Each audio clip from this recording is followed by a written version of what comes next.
త్వరలో ముఖ్యమంత్రి చంద్రబాబు నాయుడు అధికార వ్యవస్థను ప్రక్షాళన చేస్తారనే ప్రచారం జోరుగా సాగుతోంది. కూటమి ప్రభుత్వం అధికారంలోకి వచ్చిన తర్వాత జరగబోయే అతిపెద్ద అధికారిక ప్రక్షాళన ఇదే కాబోతోందంటున్నారు.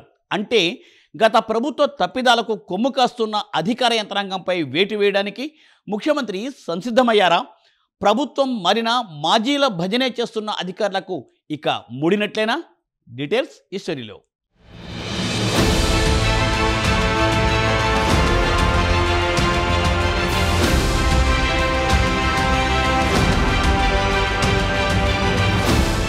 గత 10 నెలలుగా కూటమి పాలనలో అధికారులపై పలు ఆరోపణలు విమర్శలు వస్తున్నాయి. ముఖ్యంగా ఐఏఎస్ ఐపీఎస్ అధికారులు కూటమి నేతలకు సహకరించడం లేదని, వైసీపీ వారికే పనులు చేసి పెడుతున్నారనేది ప్రధాన విమర్శ. గత ప్రభుత్వ పాపాలకు వారు ఇంకా కొమ్ము కాస్తున్నారని కూటమి నేతలు విమర్శిస్తున్నారు. అలా కొమ్ము కాసే అధికారులను ముఖ్యమైన స్థానాల నుంచి తీసివేయాలని వారు డిమాండ్ చేస్తున్నారు.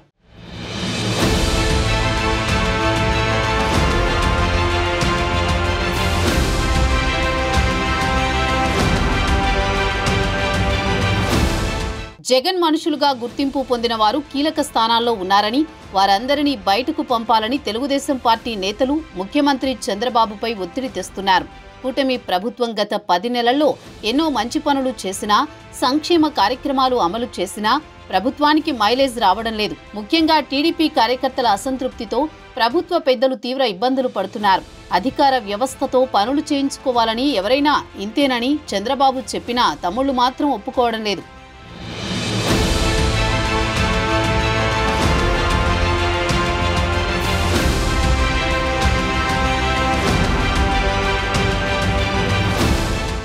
మరోవైపు కీలక స్థానాల్లో ఉన్న అధికారులపై అవినీతి ఆరోపణలు రావడం, మీడియా, సీఎంఓ అధికారులపై అవినీతి ఆరోపణలు చేయడం ఇటీవల కాలంలో సంచలనం సృష్టించింది. ఏకంగా సీఎంఓకు చెందిన 3 సీనియర్ అధికారుల భార్యలు తమ భర్తల అధికారాన్ని అడ్డుపెట్టుకుని హోటల్స్లో కౌంటర్లు ఓపెన్ చేశారని ఆరోపిస్తూ వార్తలు వెలువడ్డాయి. ఇది అధికార వ్యవస్థలో పెను సంచలనం సృష్టించింది. అయితే దానిపై ముఖ్యమంత్రి చంద్రబాబు ఎక్కడా స్పందించకున్నా ఆయన దీనిపై ఒక నిర్దిష్టమైన ప్రణాళికతో ఉన్నారని ప్రచారం సాగుతోంది. అధికారులపై వస్తున్న ఆరోపణలో నిజముందా, లేక కావాలనే వారిని భ్రష్టు పట్టించడానికి చూస్తున్నారా, దీని వెనుక ఏమైనా శక్తులు ఉన్నాయా అన్న అంశాలపై ఆయన కూలంకషంగా విచారణ జరిపిస్తున్నారట.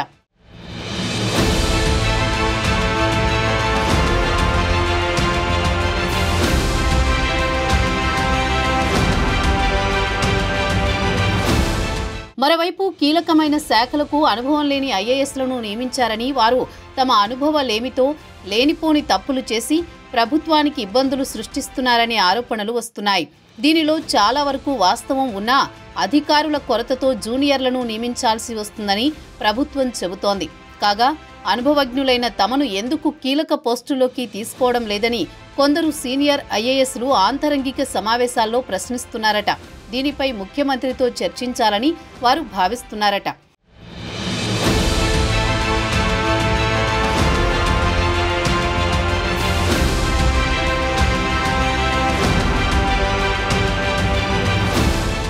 అయితే వీరిలో కొందరిపై అవినీతి ఆరోపణలు ఉన్నాయని, అటువంటి వారిని కీలకమైన స్థానాల్లో ఎలా నియమిస్తారనే ప్రశ్నలు వస్తున్నాయి. కాగా కూటమి ప్రభుత్వం అధికారంలోకి వచ్చిన తర్వాత కొందరు ఐఏఎస్ ఐపీఎస్ అధికారులు జగన్తో అంటకాగారనే ఆరోపణలతో వారికి పోస్టింగులు ఇవ్వకుండా పక్కన పెట్టింది. ఇప్పుడు వారంతా తమకు పోస్టింగులు ఇవ్వాలని వివిధ రూపాల్లో ప్రభుత్వ పెద్దలపై ఒత్తిడి తెస్తున్నారట. అయితే వారందరికీ ఇప్పుడు ప్రభుత్వ పోస్టింగులు ఇచ్చే పరిస్థితి లేదంటున్నారు. వారిలో ఒకరిద్దరికి పోస్టింగులు ఇస్తారనే ప్రచారం సాగుతోంది.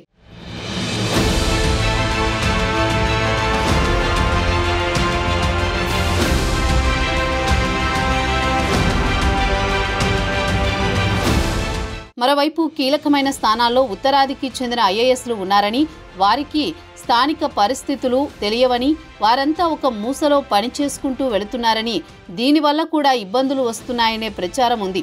చంద్రబాబు కూడా వారిని ఎక్కువ ప్రోత్సహిస్తున్నారని, దాంతో వారు ఎవరినీ లెక్క చేయకుండా ఇష్టారాజ్యంగా వ్యవహరిస్తున్నారంటున్నారు. కాగా కొంతమంది మంత్రులకు తమ శాఖాధిపతులతో విభేదాలున్నాయి. వారిని మార్చాలని కీలక మంత్రులు కోరుతున్నారు. వారి మాటను ఎవరూ పట్టించుకోలేదని ప్రచారం సాగుతోంది. అయితే ఇప్పుడు అధికార వ్యవస్థలో ప్రక్షాళనలో భాగంగా చంద్రబాబు పెద్ద ఎత్తున మార్పులు చేస్తారంటున్నారు.